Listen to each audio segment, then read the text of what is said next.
And what's wild to me is the evolution of the opinion and expectations of Drake Maye over 6 practices. Because day 1, I was there, and he let loose on a frozen rope to Jalen Reagor down the right sideline, 40-yard touchdown, and a pass I have not seen come from a Patriot quarterback in 3 years. And you like the way he stretched. I do, and I still do. He shows up, he fits in. He's just trying to be a guy and figure out his way as a rookie. Now it's come to people going out and saying, I think that other guy they took in the 6th round is actually going to be better than him. And then Milton wows the crowd every day with his tantalizing arm and standing backflips. I don't care if a guy does backflips. That does not matter in football. And understand with Joe Milton, he is such a project. But we'll get to that. I don't want to get ahead of myself because I'm going to get on a rant. The worry about Drake Maye, the panic about Drake Maye through 2 padded practices. Now, they were bad. Like, he looked terrible. Yeah. Couldn't be in sync, but he's working with a backup offensive line.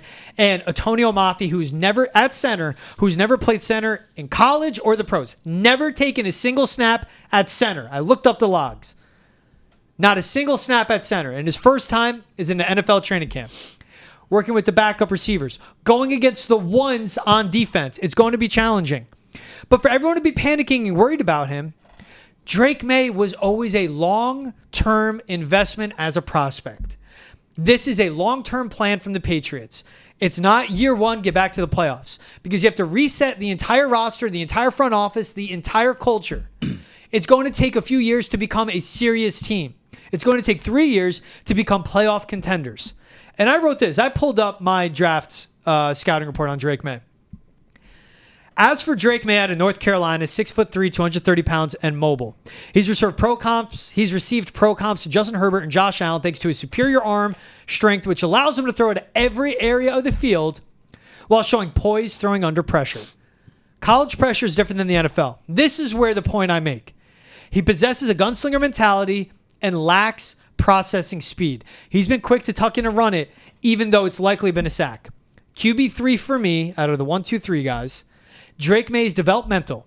He may have to sit a year or 2 for a team that doesn't have a left tackle or wide receivers. Maye landing in New England would be less than ideal.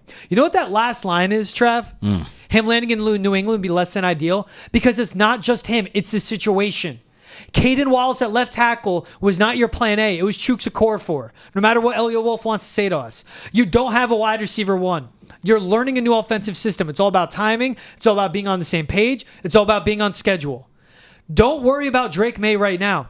If it's the same stuff a month from now, the same exact stuff where he just looks lost, then be worried. But let's get to preseason games. Pump the brakes for the panic. And stop with the Joe Milton might be QB2 on this roster. He won't. You know what my worry is, actually? I don't know who their backup quarterback is.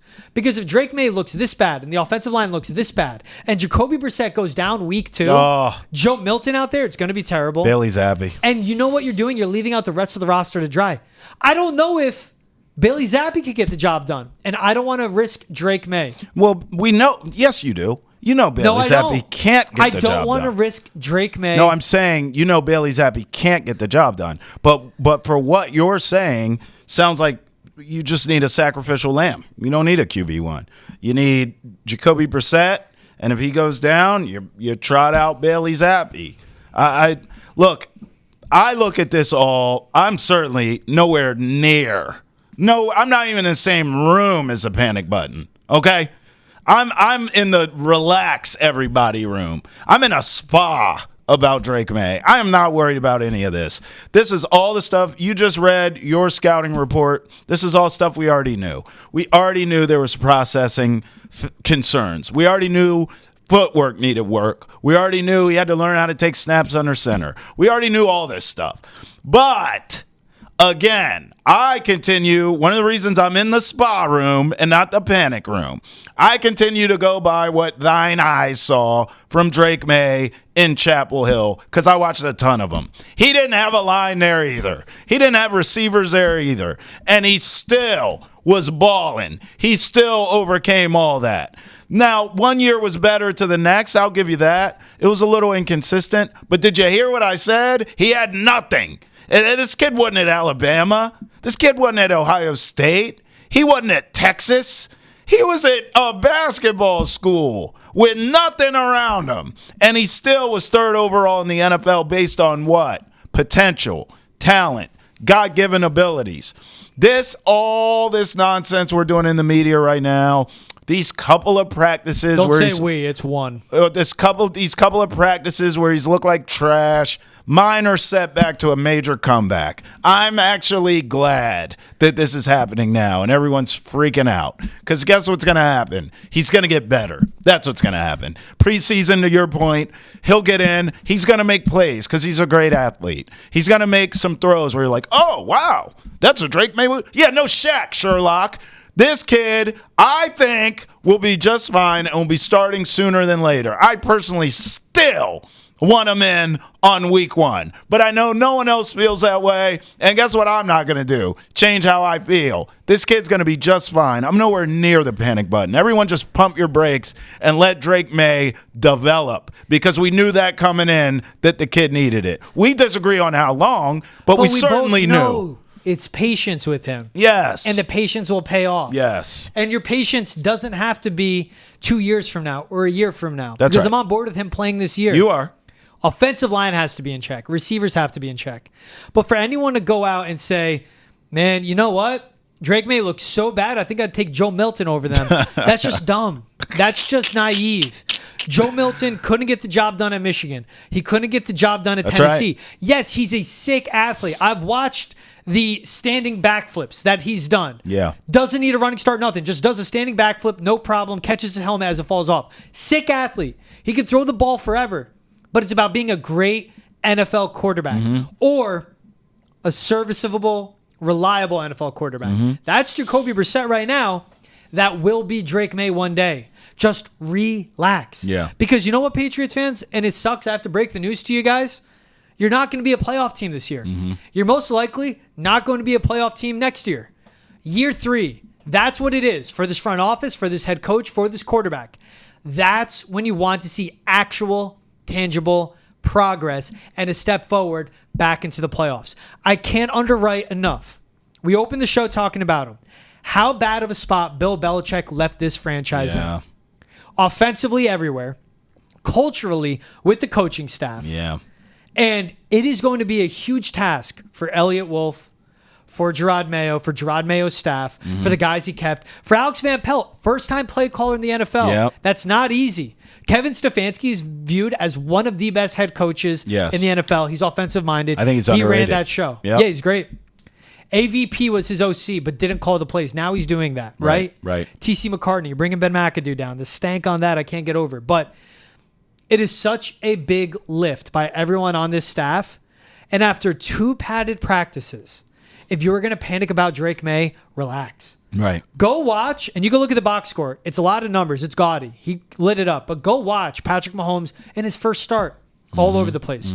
Jordan Love, spot start, COVID, Aaron Rodgers out, looked like crap. Yeah. He just got paid. Peyton Manning's whole rookie season wasn't great. He broke the record for interception. CJ Stroud looked like trash in Yeah, the he did. preseason. Yes, and he look at him did. now. Yes, he We're did. talking about, is he the next GOAT? That's Which right. he could be. Yeah. Relax. Patriots had him seeing ghost in the preseason, I remember. I remember watching Texans Patriots preseason last year and being like, this kid stinks. Wrong. No, look, he's going to be fine. Just give him some time. Like, you know, for me, camp, preseason, he'll be ready by week 1. Don't worry about it. I think he's a long way from week 1. Footwork, what I've seen, and this offensive line again. Now, they did come out and win the first day in full pads. And like Caden Wallace showed flashes and one-on-ones and what can make them great. But it's going to take time and need the 5 guys up front to play as one. As if all 5 of them have the same mind. Like that's the key to offensive line play. They have the versatility. We know what Onwenu can do. Left guard, right tackle. He can do that. We know City So can flip either side of guard. Caden Wallace and Chuks Okorafor, for better or for worse, have played both sides of tackle. So you have the versatility up front. It's piecing it all together, and we'll see what Cole Strange is once he comes back. Jalen Polk, Javon Baker. Javon Baker's ahead of schedule, in my opinion. Yeah. I thought it was going to take a year for me to see dividends from him. No. He's looked great in camp. Jalen Polk right now is their wide receiver 1. And I don't hate saying that. He's looked the best. Reliable pass catcher. Yep. Javon Baker's more of that flash guy. Yep. But they can carry a receiving room for a certain amount of time. Eventually, you need that big upgrade, or they're taking a huge leap. Yeah. You have the veterans at tight end and Hunter Henry, and then Austin Hooper, who's played in the system. You brought Ramondre Stevenson back. Personnel-wise, they're in a somewhat better spot. But they were rock bottom last year. So to go from 0, only way to go is up. Yeah, maybe So it's not hard. even if it's just one slot, just get out one slot. Don't be dead last. Just come up a little bit.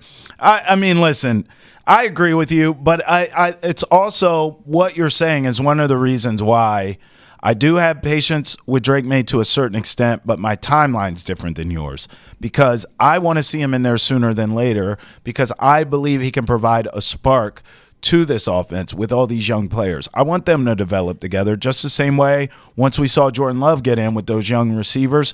He did have growing pains. He did not look good immediately. And over time, he looked better. Why? They grew together. This is why I don't want to wait for a year on Drake Maye. At some point, and we can argue till the cows come home about when, but at some point he has to get in there so he can develop with these young weapons.